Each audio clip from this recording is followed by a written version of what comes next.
يقول يطيبك ويا جهينه في علوم الرجال لكن فيكم طبيعه انا ابو جدها دائما يديرون رضوها من جنوب وشمال اللي على حدها اللي على راسها واللي يجي قدها. قال محمد نحشم الضيف الطيب لنا راس مال والقوم لقاتنا ندعس على خدها رضوى جبل وما بغيت تشوفها تعال قال الله على غريب تشتدها.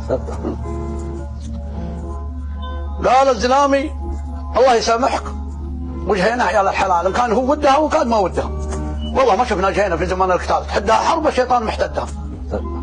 قال محمد يا ابو جميل الجواب يجيك قد السؤال من قال لك يدخل الموت الحمر مدها لو كانت تقدر تجينا في هذيك الليال كان النتائج تبي تفجعك وتعدها.